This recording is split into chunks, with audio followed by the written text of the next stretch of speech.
Hello, good evening. इस session में हम लोग रिलेशनल अलजेब्रा के बारे में जानेंगे। रिलेशनल अलजेब्रा है क्या और डेटाबेस सिस्टम में इसकी उपयोगिता क्या है, क्या इसका रोल है। तो इसको समझने के पहले हम लोग एक बार क्वेरी प्रोसेसर को रिकॉल कर लें। ये क्वेरी प्रोसेसर है जिसके 3 कंपोनेंट्स हैं। एक पार्सर, दूसरा ऑप्टिमाइजर और तीसरा क्वेरी इंजन। ये 3 कंपोनेंट्स क्वेरी प्रोसेसर के होते हैं। क्वेरी प्रोसेसर का बेसिक रोल यह है कि जब भी कोई यूज़र उसे क्वेरी देता है तो उस क्वेरी को हमारा डेटाबेस सिस्टम नहीं समझ पाता है। तो इसके लिए ज़रूरी ये होता है कि यूज़र के इस क्वेरी को कंप्यूटर के समझने वाले फॉर्मेट में कन्वर्ट कर दिया जाए, कंप्यूटर्स अंडरस्टैंडेबल फॉर्म। ये कन्वर्सन, ये ट्रांसफॉर्मेशन, ये क्वेरी प्रोसेसर ही करता है। यही काम है क्वेरी प्रोसेसर का कि it should transform the user queries into computers understandable form. Now query processor कि इन 3 कंपोनेंट्स में से तीनों का अपना अपना काम है। पहला है पार्सर। पार्सर का काम ये है कि जब यूज़र अपना क्वेरी दे तो उस क्वेरी के सिंटैक्स को चेक करना, उसके ग्रामर को चेक करना, उसमें जो नेम्ड रिलेशंस हैं, डेटाबेस हैं, उनको चेक करना, और क्वेरी में जिन एट्रीब्यूट्स की चर्चा की गई, जो नेम्ड एट्रीब्यूट्स हैं, उनको चेक करना कि ये अवेलेबल हैं या नहीं, डेटाबेस अवेलेबल है या नहीं, और उसके अंदर वो एट्रीब्यूट्स अवेलेबल हैं या नहीं टेबल्स में।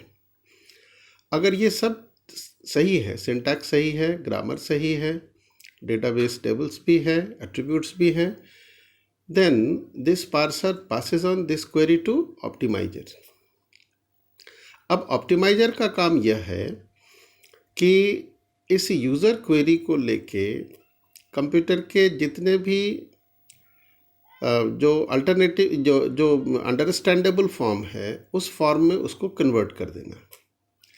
कंप्यूटर के अंडरस्टैंडेबल फॉर्म्स 2 हैं। कंप्यूटर डेटाबेस सिस्टम 2 भाषा को समझता है। एक रिलेशनल अलजेब्रा, दूसरा रिलेशनल कैलकुलस। एक रिलेशनल अलजेब्रा, दूसरा रिलेशनल कैलकुलस। रिलेशनल कैलकुलस भी 2 फॉर्म में होता है। एक कहलाता है टपल कैलकुलस, दूसरा डोमेन कैलकुलस। इन 2 में से किसी भी एक फॉर्म में कन्वर्ट करना होता है। ऑप्टिमाइजर इन्हीं दोनों में से किसी एक फॉर्म में यूज़र के क्वेरी को ट्रांसफॉर्म कर देता है। अब किस फॉर्म में करेगा, ये डिपेंड करता है कि हम कौन सा डेटाबेस का सॉफ्टवेयर यूज़ कर रहे हैं। फिलहाल हम लोग रिलेशनल अलजेब्रा को समझेंगे। रिलेशनल कैलकुलस अधिकतर यूनिवर्सिटीज़ में MCA में पढ़ाई जाती है। अभी हम लोग रिलेशनल अलजेब्रा समझेंगे। तो ये ऑप्टिमाइजर क्या करता है कि इस यूज़र के क्वेरी को लेकर के रिलेशनल अलजेब्रिक फॉर्म में कन्वर्ट कर देता है, और जितने पॉसिबल कन्वर्सन्स हो सकते हैं, अल्टरनेटिव पॉसिबल कन्वर्सन्स हो सकते हैं, उतने फॉर्म्स में ये ऑप्टिमाइजर कन्वर्ट कर देता है। से कि एक क्वेरी यूज़र ने दिया, इस क्वेरी को सपोज ऑप्टिमाइजर 3 अल्टरनेटिव फॉर्म्स में कन्वर्ट कर लेता है। तो यहाँ पर ऑप्टिमाइजर क्या करेगा, तीनों फॉर्म में कन्वर्ट कर लिया। देन आफ्टर हर एक क्वेरी के मेमोरी कंजम्पशन और टाइम ऑफ एग्जीक्यूशन, इसको चेक करता है। जिस क्वेरी का सबसे कम मेमोरी कंजम्पशन होगा और जो सबसे कम समय लेगा एग्जीक्यूशन में, उस क्वेरी को रिटेन कर लेगा, बाकी क्वेरीज को वाइप आउट कर देगा। यानी optimizer most economical form of the queries, alternative forms में से most economical form of the queries accept करेगा, रिटेन करेगा, बाकी को वहाँ से वाइप आउट कर देगा। इसके बाद उस क्वेरी को ये दे देता है क्वेरी इंजन को। Now the query engine takes this query to the database manager. Now database manager instructs file manager to fetch the data from the database and give it to the database manager, और फिर database manager उस query को लेकर के user को वापस return कर देता है। ये फंक्शन हो गया क्वेरी प्रोसेसर का। तो अब हम लोग समझते हैं कि रिलेशनल अलजेब्रा एक्चुअली में है क्या। रिलेशनल अलजेब्रा प्रोसीड्यूरल लैंग्वेज, जबकि relational calculus non procedural language. Relational algebra procedural language है और relational calculus non procedural language. यानी ये relational algebra collection of operations है। Relational algebra collection of operations है, यानी सेट ऑफ ऑपरेशंस है to manipulate और एक्सेस रिलेशंस। तो इसको हम लोग कहते हैं कि it is a set of operations that is performed on one or more existing relations to derive results. It is a set of operations that take one or two relations as input and produce a new relation, which is called output or resultant relation, without making any change in the original relation. Relational algebra इस तरह से क्या करेगा, एक या दो tables को input के रूप में लेगा, जिसको हम लोग ऑपरेंड रिलेशन कहते हैं। जैसे अगर इन दो टेबल्स पर हमको ऑपरेशन करने हैं, एक है P दूसरा है Q, तो ये दोनों टेबल ऑपरेंड रिलेशन कहलाएगा। और इसके ऑपरेशंस के फलस्वरूप एक नया रिजल्ट टेबल बनेगा एज एन आउटपुट, जिसको हम लोग कहते हैं रिजल्टेंट रिलेशन। तो ऑपरेंड भी रिलेशन के फॉर्म में होगा और आउटपुट भी, रिजल्ट भी रिलेशन के फॉर्म में होगा। तो यहाँ हमने लिखा है it is a procedural language, it consist of set of relational operators. इसमें बहुत सारे रिलेशनल ऑपरेटर्स होंगे, जैसे union, intersection, minus, division etcetera. Both operands and results are relations. All or selective tuples from several relations are manipulated in one statement. इसमें खासियत क्या है कि एक या एक से अधिक टपल्स या फिर पूरा का पूरा टपल्स रिजल्ट के रूप में हमको मिलेगा सिर्फ एक ही एक्सप्रेशन में लिखने से।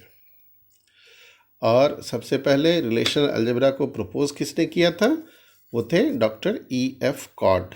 Doctor E.F. कॉड। तो अब हम लोग ये जानेंगे कि डॉक्टर E.F. कॉड ने बेसिकली 8 ऑपरेशंस सजेस्ट किए। बेसिकली 8 ऑपरेशंस उन्होंने सजेस्ट किया था डॉक्टर E.F. कॉड ने। बाद में फिर और लोगों ने और भी ऑपरेशंस को इलाबोरेट किया था। तो इनमें से 4 सेट थ्योरेटिक ऑपरेशंस कहलाता है, जबकि 4 नेटिव रिलेशंस ऑपरेशंस कहलाता है। पहला 4 सेट थ्योरेटिक ऑपरेशंस कौन कौन है, यूनियन, इंटरसेक्शन, माइनस या सब्ट्रैक्शन, चौथा क्रॉस और कार्टेशियन प्रोडक्ट। ये चारों सेट थ्योरेटिक ऑपरेशंस हैं। ये 4 डिवीज़न, प्रोजेक्शन, सिलेक्शन और ज्वाइन, ये नेटिव रिलेशंस ऑपरेशंस हैं। तो इस तरह से ये 4 सेट थ्योरेटिक ऑपरेशंस हो गए, यूनियन, इंटरसेक्शन, माइनस और क्रॉस प्रोडक्ट, जबकि ये डिवीज़न, प्रोजेक्शन, सिलेक्शन और ज्वाइन नेटिव रिलेशंस ऑपरेशंस हो गए। अब इसमें हम लोगों को ये समझना है कि इनमें से ये 3 ऑपरेशन, यूनियन, इंटरसेक्शन और माइनस, एक रूल को फॉलो करता है जिसको हम लोग कहते हैं union compatibility rule. Union compatibility rule क्या है कि जो 2 ऑपरेंड रिलेशंस हैं, अगर उनकी डिग्री एक समान हो, डिग्री कहते हैं नंबर ऑफ कॉलम्स को, तो नंबर ऑफ कॉलम्स यदि दोनों टेबल के समान हो और कॉलम्स के नाम यानी एट्रीब्यूट्स नेम वो भी समान हो तो दोनों टेबल आपस में यूनियन कंपैटिबल कहलाता है। जैसे यहाँ पर हम लोग देखें कि P और Q दो रिलेशन है, दोनों में नंबर ऑफ कॉलम्स बराबर हैं, 3 इसमें भी है 3 इसमें भी है, क्लियर। और नेम ऑफ एट्रीब्यूट्स इसमें A, B और C है, Q में A, B और C है। तो इस तरह से P और Q यूनियन कंपैटिबल रिलेशंस हो गए। अगर ये दोनों टेबल आपस में यूनियन कंपैटिबल है तब तो इसमें ये 3 ऑपरेशंस होंगे, यूनियन, इंटरसेक्शन और माइनस। बाकी किसी ऑपरेशन के लिए ज़रूरी नहीं है कि उसका यूनियन कंपैटिबल होना। अगर टेबल यूनियन कंपैटिबल होगा तो यूनियन होगा, इंटरसेक्शन होगा, माइनस होगा, और अगर नहीं है तो ये तीनों ऑपरेशन नहीं होगा। It has to be remembered. और most of the students confuse in this, तो ये कंफ्यूजन नहीं होना है। दो टेबल यदि यूनियन कंपैटिबल होंगे तो ये तीनों ऑपरेशन होगा, अदरवाइज नहीं होगा।